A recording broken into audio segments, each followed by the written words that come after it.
Hi, I'm Colleen Derrick, and I'm a financial planner with Swagers Insurance Services. Welcome to the month of July and our topic of reset. Stop, unclench your jaw. Relax your shoulders and breathe. What we're discussing this month is how to reset many different aspects of our life. Our heart, our mind, our soul, our strength, our finances, our plans, our relationships. Resetting is an age-old principle that goes back long before most of our current cultural philosophies and foundations. When we go back to the beginning of creation, God took the seventh day and he rested. He reset. He looked at all that he had done and he said, "It is good." And then he took a moment.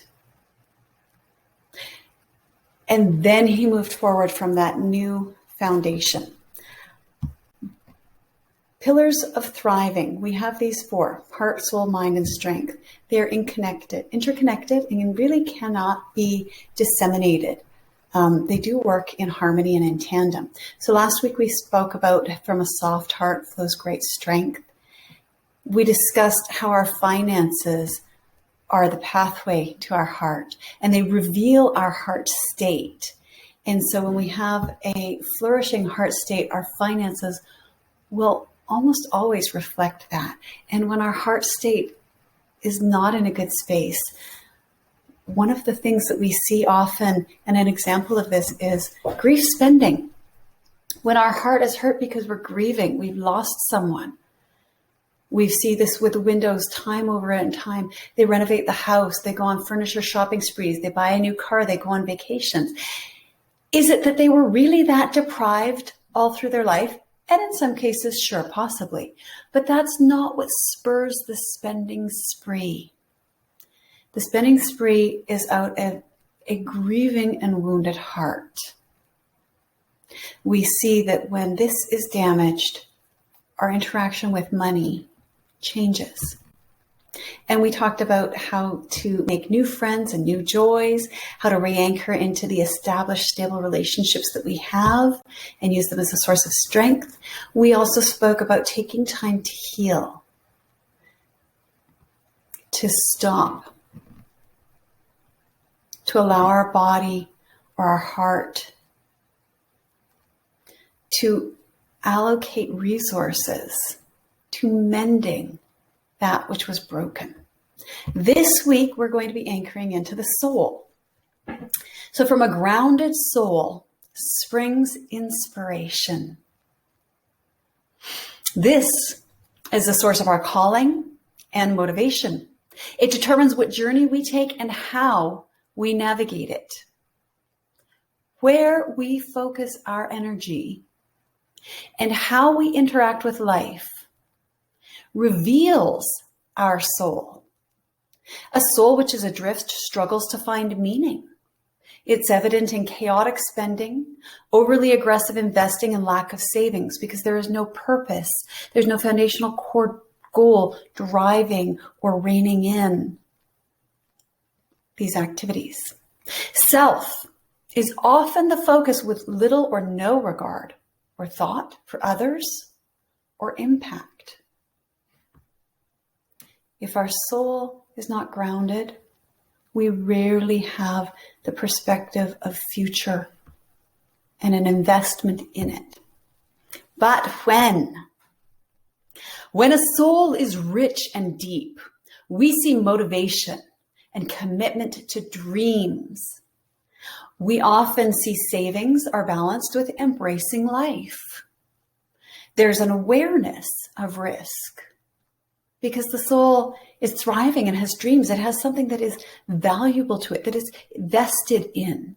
And so it's aware that that would be a loss if it was harmed or taken away. And so there is this awakening to risk and managing it because it has goals, because it has values. We find it engaged with others and caring deeply. We were not designed to be solitary beings. Classic song, I am a rock, I am an island. Like a rock feels no pain and an island never cries. Does that sound like thriving? No. We are not designed to isolate and wall off our soul. We are, in fact, designed to connect. And so when our soul is well, our connections tend to be well and strengthen. So we can recognize and settle into the goodness in our lives, appreciating our successes, appreciating our rewards, appreciating the journey and the benefits and the treasures we find in it. We can slow down. We can open our eyes to the beauty and the opportunities that are right in front of our noses, drinking in our blessings, not taking for granted, but sparking renewal and inspiration and creativity when we notice things, when we look up, when we reach out beyond our immediate sphere.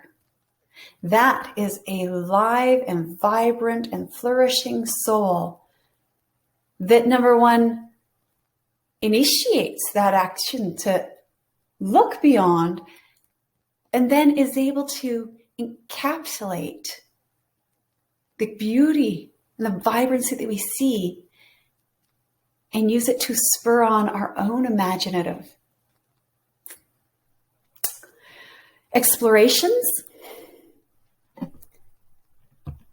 We can also journey through our history of realized dreams.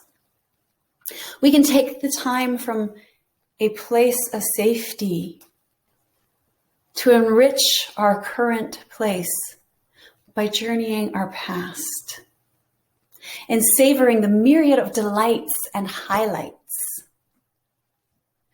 We did scrapbook pages okay, let's be honest. I did scrapbook pages on my computer for my kids and our family. And it was remarkable, the spark that came into their eyes, just the shift in their energy when we would take a journey back through our past. And a lot of them were funny. A lot of them showed us smiling, but not all of them. Some of them showed grumpy faces. I am renowned in my family for my photoshopping skills because my family would not cooperate and all have a joyful face on at the same time. So I'd find as many as we could, and then I'd grab a joyful face of the individual who was not participating in that particular moment, and I'd paste it on to remind them that they were part of the family and having a joyful experience. When we do that, when we remember our joy, when we remember our joy and the people we shared it with, our soul is invigorated. When we remember some of the struggles, so some of our pages are about struggles. They're about objectives accomplished or obstacles overcome. They're about sorrows and loss and griefs. And if we just leave those sorrows and losses and griefs, they can taint things. But when we can journey through them and see the joy came back after that, and we can go before that and see the good memories of those things before the grief came. This is the process that helps our soul to really ground itself and to reach out and ignite with others. And these are the things that help us to reset our soul so that it has this framework to dream, to reach out, to reach for the stars and dream beyond them. Next week, we're going to talk a bit about resetting our mind, because our mind is powerful. But if we haven't taken care of our soul first, our mind is not clear. If we haven't refreshed our memories and taken the time to journey through the past, if we haven't slowed down and anchored into the beauty around us and started to breathe that and live it in, our mind can be very narrow. And so we want to prepare for next week by taking care of this week, by being in this moment, by reminding our soul that it is constant throughout our lives, but it is constant in an ever-changing manner as it is influenced. So as we go into this week, here's your encouragement to be intentional. Love the word mindful, intentional, diligent, consistent about breathing life into your soul. If there are areas that you discover either a hindrance, a barrier, a weakness, let's have compassion and tenderness. And let's again invest the time to honor those places and spaces. Sometimes we need to push through barriers, but sometimes we just need to allow them the freedom to disintegrate, to acknowledge them and let them breathe through. And I would encourage you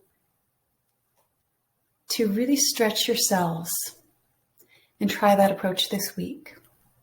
When we take this step back afterwards and apply this lesson to our finances, I think that you will find that a lot of the areas you may have been struggling or finding your finances weren't really vibrant, or that they were functioning in little individual components. When we bring our soul back into this place of resetting itself, I suspect that you will find that your finances start to work together to a cohesive whole unit, functioning for one purpose. I suspect that you will have clarity in your decisions. I suspect you might change some of your habits and your objectives and your goals and the manner about which you're tackling them. Because remember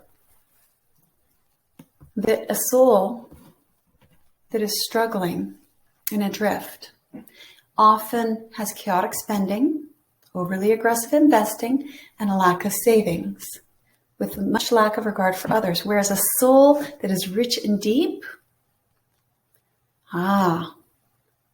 they're saving because they have hope for a future. They're managing areas of risk because they have something of value they don't want to lose. And they are engaged with others because that is how we thrive when we are not scared and isolating ourselves. So I hope you have a wonderful, wonderful week. Happy July. We should, again, sorry for the delay on posting our round table on reset. It will hopefully come out this week. We're just having a little bit of editing difficulty, but we'll get over that and get that posted for you. And we'll see you next week to talk about our minds.